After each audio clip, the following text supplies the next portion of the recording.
Nous sommes vendredi 13 mars, bonjour et bienvenue dans ce journal. Une semaine, jour pour jour, après qu'Alassane Ouattara a annoncé qu'il ne briguerait pas un autre mandat, le Premier ministre Amadou Gon Coulibaly a été désigné jeudi soir par le Rassemblement des Oufouettistes pour la démocratie et la paix pour porter les couleurs du parti à la présidentielle d'octobre 2020. C'était à l'occasion d'un conseil politique extraordinaire. L'Africa CDC, le Centre africain de contrôle et de prévention des maladies, en partenariat avec le ministère ivoirien de la Santé, a initié ici à Abidjan un renforcement de capacité des experts africains en maladies infectieuses. Une formation qui a pour objectif d'améliorer la surveillance, les réponses d'urgence et prévenir la maladie à coronavirus.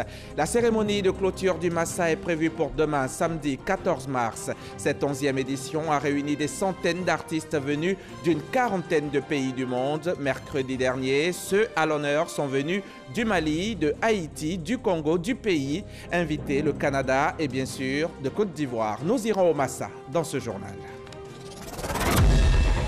Le RHDP a désigné son candidat pour la présidentielle du 31 octobre 2020. Sans surprise, il s'agit du Premier ministre Amadou Gon Coulibaly. Il a été désigné par consensus hier soir à l'occasion d'un conseil politique extraordinaire du parti. Son investiture est prévue de se tenir dans les mois à venir lors d'une convention. D'ici là, le candidat du RHDP promet d'œuvrer à l'unité au sein de son parti. Je vous propose d'écouter le président Alassane Ouattara, président du RHDP. Je vous ai écouté très attentivement et je peux vous dire que je note une écrasante majorité en faveur de la proposition de proposer Amadou Gon Coulibaly comme notre candidat.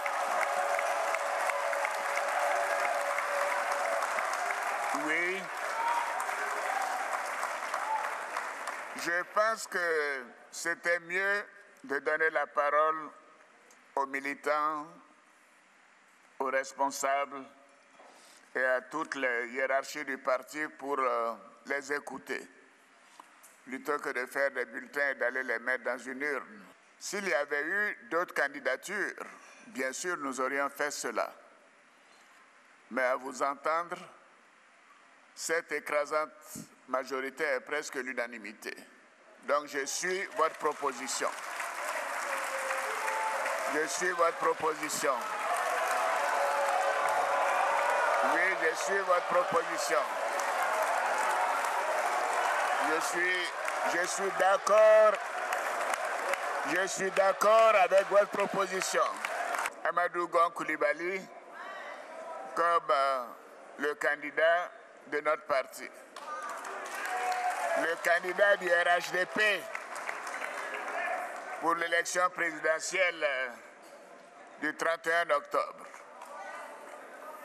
Voyez-vous, bien évidemment, si j'avais à choisir, c'est Amadou Gon Coulibaly que j'aurais choisi moi aussi. Voyez-vous, je connais Amadou Gon Coulibaly depuis 30 ans bientôt. Il était avec moi quand le président Houphouët m'a fait appel au plus fort de la crise et m'avait proposé dès février 1990 de me nommer Premier ministre. Je suis fier de dire que Amadou Gon Coulibaly a été de tous les combats avec moi. Oui, même dans les moments les plus difficiles. Amadou est plus qu'un collaborateur pour moi, plus qu'un frère, c'est un fils. Oui. Et je suis sûr, avec votre soutien, qu'il réussira. Et je prends l'engagement d'être à vos côtés pour l'accompagner dans cette noble mission.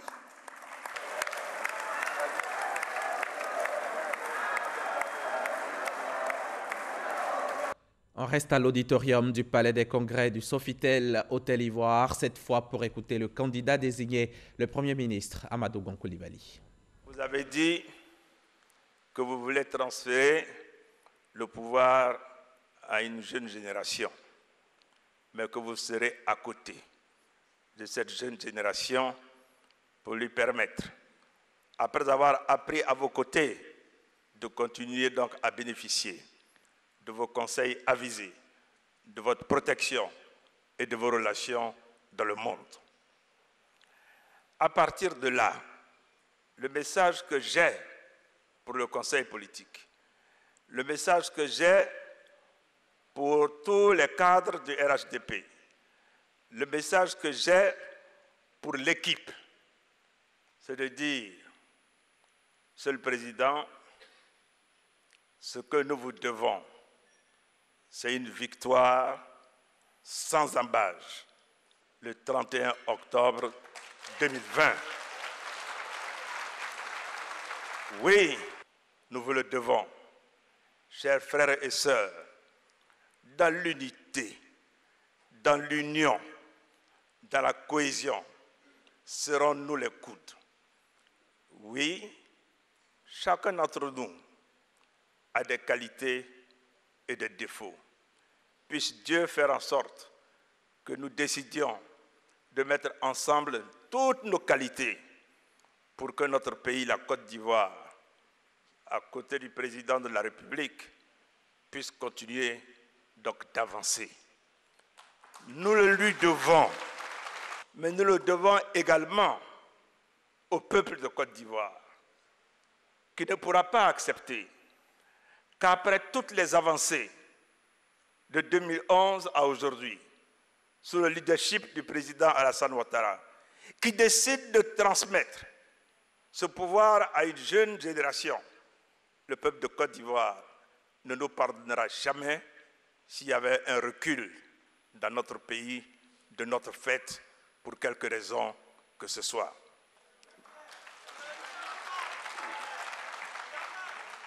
Monsieur le Président, j'ai pu, à vos côtés, mesurer non seulement la responsabilité que c'est, mais également les contraintes que ça impose à ceux qui veulent incarner la République. Et je veux prendre ici, devant vous, devant l'ensemble du Conseil politique, l'engagement qu'au niveau de votre volonté d'avoir une équipe qui soit soudée, une équipe qui soit rassemblée, je ferai tout ce qui est en mon pouvoir pour qu'il en soit ainsi. Et je veux lancer donc un appel à toutes les sœurs et à tous les frères pour que nous soyons donc unis. Je n'ai pas de doute, quand je vois donc cette assistance, quand je vois cette table de séance, que nous gagnerons ces élections au premier tour. L'équipe travaillera pour qu'il en soit ainsi. Et me concernant, je donnerai tout pour qu'il en soit ainsi. Souvenez-vous, c'était il y a une semaine tout juste, le 5 mars dernier, à Yamoussoukro, que le chef de l'État annonçait qu'il ne briguerait pas d'autres mandats. Là, nous allons l'écouter à nouveau. Il revient sur les raisons de sa décision. Je souhaite en partant laisser une constitution qui tient compte de la pratique que nous avons eue depuis 3 ans, les forces, les faiblesses, les adaptations nécessaires pour qu'elle puisse durer des années et des années. Et je vous fais confiance pour qu'il en soit ainsi. Par rapport à la transmission du pouvoir à une nouvelle génération, je veux que vous sachiez que j'ai pris le temps vraiment de la réflexion. Mon seul objectif, comme toujours, a été l'intérêt supérieur de la nation et le bien-être de mes concitoyens. Et j'ai entendu ce qui se disait un peu partout. On me disait les Ivoiriens ont peur que 2020 soit un remake de 2010 parce que les 3 grands protagonistes pourraient encore être candidats et entraîner le pays dans des difficultés. Je me suis dit, mais le pouvoir, c'est pour... D'abord, c'est le peuple qui décide. Et deuxièmement, c'est pour aider nos concitoyens. Si cette hypothèse peut effrayer mes concitoyens, mais je veux qu'on sache que je veux un pays en paix et que moi je ne serai pas candidat.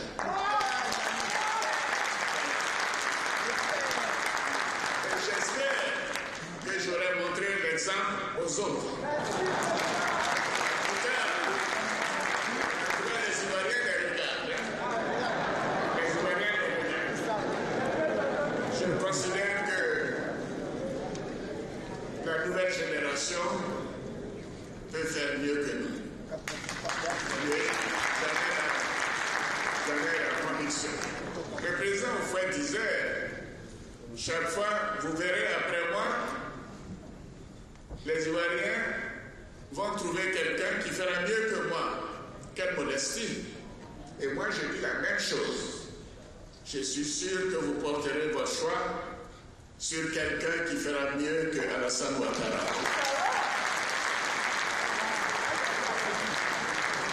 Et je serai là pour accompagner cette personne. Je serai présent. Donc, je n'ai pas pris cette décision à la légère. Certains savent que, en réalité, ma décision est prise depuis au moins 2 ans. Oui, en rédigeant la nouvelle constitution, je me souviens que mon frère et ami Roga Oudou m'a dit, mais président, si on laisse la constitution comme ça veut dire que vous pouvez faire 2 autres mandats. Je dis au Raga, moi je ne ferai pas 4 mandats. Parce que je ne veux pas me retrouver président à 90 ans. C'est clair! Oui. Je dis, vous pouvez me faire confiance, je ferai 2 mandats, et ça veut dire que c'est le seul de 2 mandats qui va continuer pour notre pays. Amadou Gon Coulibaly, candidat donc du RHDP à la prochaine présidentielle, fidèle parmi les fidèles d'Alassane Ouattara avec qui il collabore depuis 30 ans. Il a 61 ans et il est Premier ministre depuis 2017. Ingénieur de formation, Amadou Gon Coulibaly passe pour quelqu'un de travailleur et dévoué, maîtrisant de nombreux dossiers. Son portrait est signé Alexis Ouedraogo. Amadou Gon Coulibaly, actuel Premier ministre et chef du gouvernement ivoirien depuis le 10 janvier 2017. Après avoir obtenu son baccalauréat en 1977 au lycée moderne de Dabou, il étudie à Paris, d'où il revient diplômé du Centre des hautes études de la construction et ingénieur de l'école des travaux publics. De retour en Côte d'Ivoire, il rejoint l'administration ivoirienne aux grands travaux en 1983. Il y occupera les postes de directeur des études économiques et financières à la direction du contrôle des grands travaux et de directeur général adjoint de 1994 à 1995. Amadou Gon Coulibaly a été membre de plusieurs gouvernements, notamment ministre d'État et ministre de l'Agriculture dans le gouvernement de réconciliation nationale de Seydou Eliman Diarra de mars 2003 à février 2005. Aussi, ministre de l'Agriculture de 2006 à 2010. Après l'avoir promu secrétaire général de la présidence dès son accession au pouvoir en 2011, le chef de l'État Alassane Ouattara lui renouvelle sa confiance en le nommant Premier ministre. En juillet 2018, il devient le tout premier chef du gouvernement de la conseil politique du RHDP qui a abouti à la désignation du candidat du parti à la prochaine présidentielle ici en Côte d'Ivoire. Alassane Ouattara n'est donc pas candidat à la présidentielle d'octobre prochain. Il l'a dit à Yamoussoukro face aux parlementaires. Il l'a réitéré hier au Sofitel ici à Abidjan. Une information, une décision qui vient ainsi redistribuer les cartes du jeu politique en Côte d'Ivoire. On en parle avec Alexis Ouedraogo. C'est dans ses bureaux à Cocody-en-Gré que le directeur du centre politique d'Abidjan, Flanmoké, a suivi en direct le 5 mars dernier l'annonce du chef de l'État Alassane Ouattara de ne pas briguer un nouveau mandat. Une décision qui pourrait bien redistribuer les cartes du jeu politique ivoirien. Les différents acteurs, notamment ceux qui sont à la tête des partis traditionnels, que sont le PDCI-RDA et le Front populaire ivoirien, devraient tirer les conséquences d'une telle déclaration pour faire évoluer le jeu politique, pour amener l'émergence d'une nouvelle génération au pouvoir. La grande décision historique du président participe du renforcement de la démocratie, de l'apaisement. Et je voudrais saluer au passage la reconnaissance faite par Mme Simone Babo, Afi N'Guessan, qui a aussi reconnu le discours historique du président. Il a même appelé pour le féliciter. Et c'est ce dont a besoin notre pays. La société civile applaudit dès demain cet acte qui vient réconcilier le pays avec la perspective d'une passation de pouvoir démocratique. Elle invite les acteurs de la scène politique au bon ton. Il est clair que c'est la première fois qu'en Côte d'Ivoire, on aille à des élections présidentielles où le président sortant ne soit pas candidat. Cela est une bonne chose. Le PDCI prendrait-il le risque de présenter le président Bédié? Le FPI prendrait-il le risque de présenter quand même le président Gbagbo? Qui vivra verra. Pour l'homme de la rue, cette annonce a surtout permis d'apaiser le climat sociopolitique. C'est même un ressentiment général de la population ivoirienne, comme si on a échappé à quelque chose. Si ça continuait, peut-être qu'il y aurait des événements. Donc voilà, ça a été un gros soulagement. Si vous avez remarqué, depuis qu'il a annoncé qu'il n'est plus candidat, la situation est devenue calme. Toute personne ne se plaint encore. Selon moi, selon j'ai remarqué, on ne fait plus de débats inutiles encore. On attend maintenant qui va le remplacer, c'est tout. Sur la scène politique, les partis, eux, entendent bien en tirer profit. Je pense pouvoir réunir les conditions, avoir le profil, puisqu'il s'agit aujourd'hui pour la Côte d'Ivoire de continuer dans l'unité nationale, dans la réconciliation, dans la restauration de la démocratie, des libertés et du progrès social, dans la lutte contre la pauvreté. Ce sont des domaines que je connais. Mamadou Koulibaly aura via sa lucarne hebdomadaire donné sa lecture de cette nouvelle pièce du jeu. Qu'il soit candidat ou pas candidat, c'est pas ça le problème. C'est mettre en place les conditions d'élection transparentes, d'élection crédible, d'élection inclusive. Tous ceux qui ont l'âge de voter, qu'ils puissent au moins avoir la possibilité de faire le choix. Le RHDP, lui, se veut serein. Le boulevard n'est pas dégagé parce que le président Ouattara ne sera pas candidat. Bien au contraire. Ce sera beaucoup plus complexe pour eux de l'opposition qui ne l'imaginent. S'ils considèrent que la présence du président Ouattara fermait le jeu, c'est-à-dire donc qu'ils considèrent que c'était un trop grand candidat pour eux. S'il était trop grand pour eux, je dirais ses héritiers, ses adeptes sont plus grands qu'eux. Et l'homme de la rue de renchérir que seule la paix doit prévaloir. On veut celui qui va venir vraiment, on n'a qu'à faire un bon truc que nous tous on soit heureux. En tout cas, on ne veut pas parler. On veut la paix, en tout cas, surtout la paix. Ces 2 mandats, il a beaucoup travaillé pour le pays. Donc celui qui va venir doit suivre pour faire la même chose, quoi. Pour l'heure, l'horloge, elle tourne. Dans 8 mois, les Ivoiriens seront appelés aux urnes.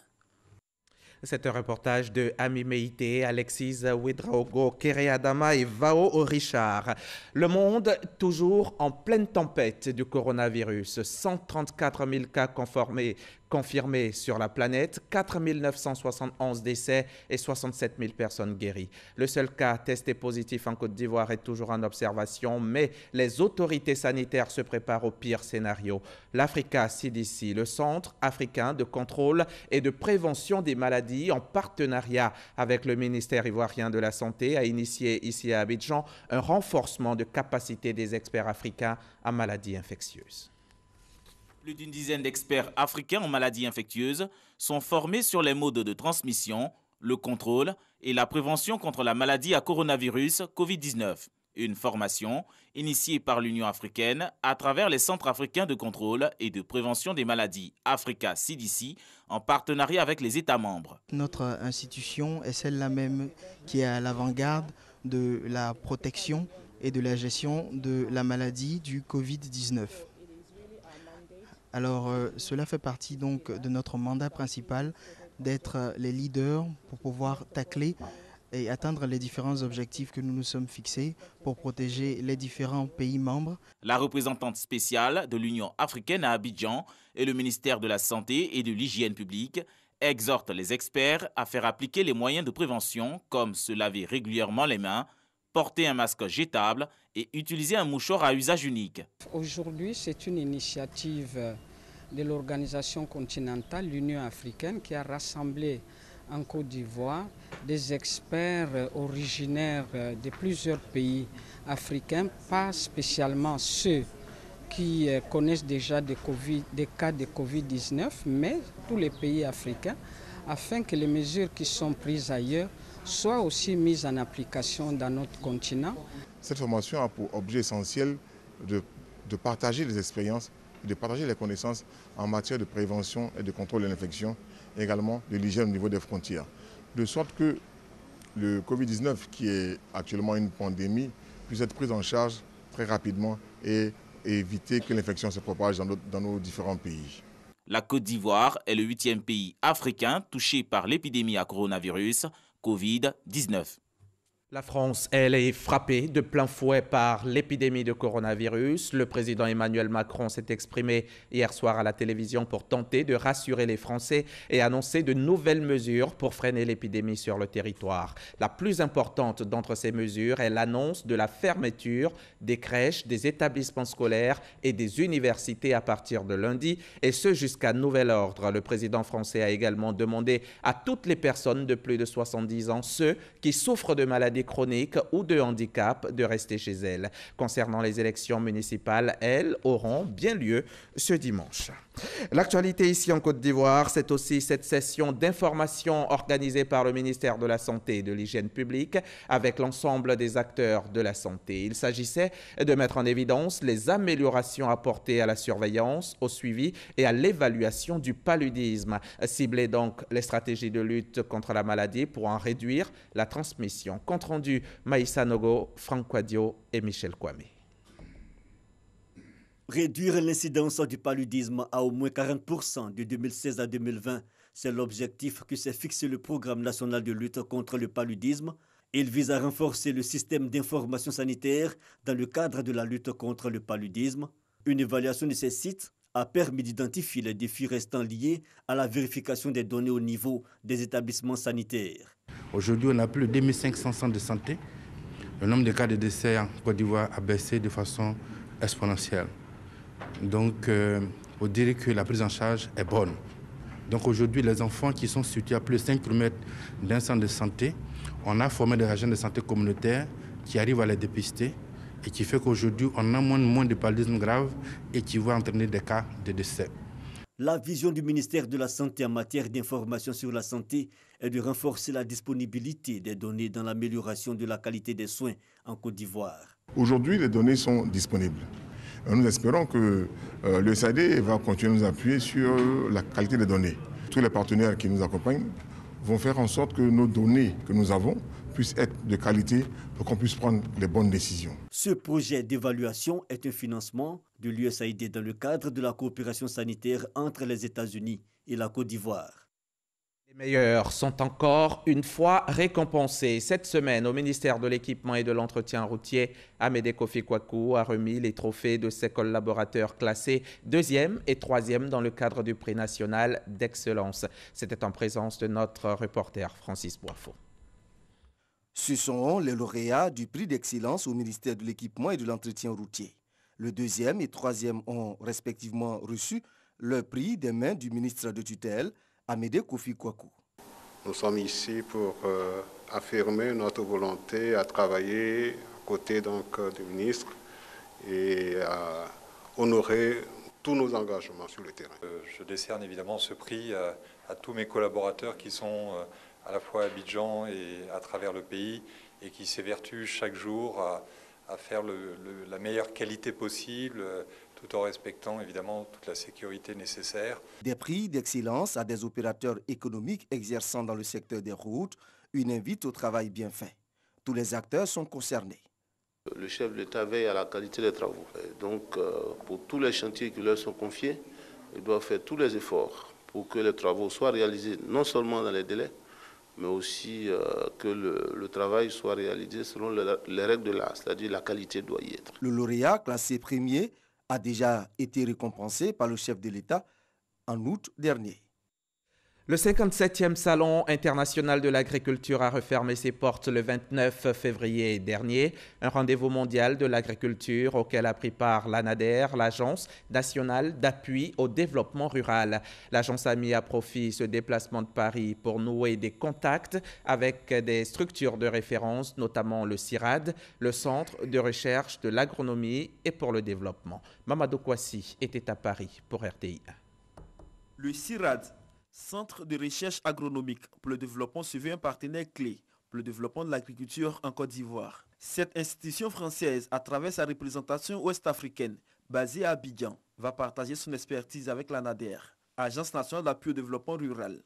Une séance de travail avec les nouveaux partenaires au CIA a permis aux responsables de l'ANADER de présenter leurs attentes. Oui, l'année dernière, nous avons discuté d'un projet dont il parlait, le projet de Désira, qui est un projet cacao, et qui a une forte composante conseil agricole.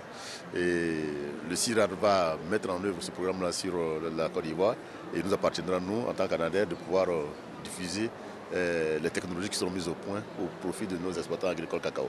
Le CIRAD, à travers sa délégation ouest-africaine, rassure le directeur général de l'ANADER et son président du conseil d'administration de son appui dans la recherche de nouvelles solutions pour l'agriculture ivoirienne. Alors l'accompagnement du CIRAD à l'ANADER se fera principalement à travers le projet Désira, qui est un projet donc agroforesterie cacao, et dans lequel en fait il y aura un développement de propositions de nouvelles technologies qui seront proposées en termes d'accompagnement des cacaoculteurs de la Côte d'Ivoire, notamment en agroforesterie et en lutte contre le swell and shoot. L'Agence nationale d'appui au développement rural, ANADER, a saisi cette participation au 57e CIA de Paris pour tisser des relations bilatérales avec d'autres organismes de développement dans le monde de l'agriculture.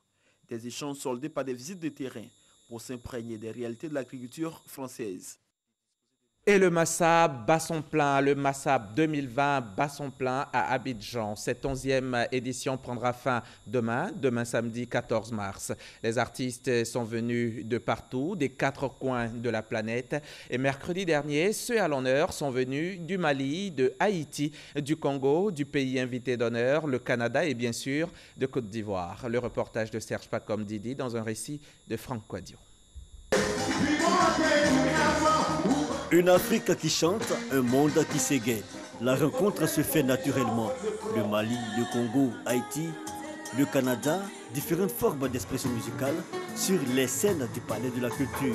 Ça plaît à chaque artiste d'être parmi les autres artistes, faire des rencontres. Je suis très content d'être parmi les Ivoiriens, les Africains. On est ensemble, ça passe bien. Des artistes venus d'horizons divers, comme pour donner de la dimension au thème retenu pour cette 11e édition du Massa Afrique Monde, un public mixte donc qui ne boude pas son plaisir.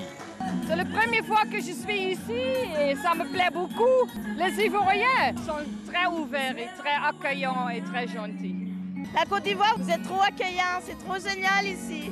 Le pays hôte, la Côte d'Ivoire, n'est pas en reste. Janelle Boni, jeune artiste chanteuse, et Fadaldi tiennent le haut du pavé. Je suis très heureux. Je profite pour dire merci aux organisateurs qui ont passé à moi et le public qui a effectué le déplacement. Les impressions sont bonnes. Et puis bon, ça fait que on a un autre regard du pays. Mais voilà, il y a sa vie, il y a la vie au pays. De belles notes, un public motivé, quoique moyen, mais il y a encore de belles choses à découvrir jusqu'au samedi 14 mars, fin du Massa.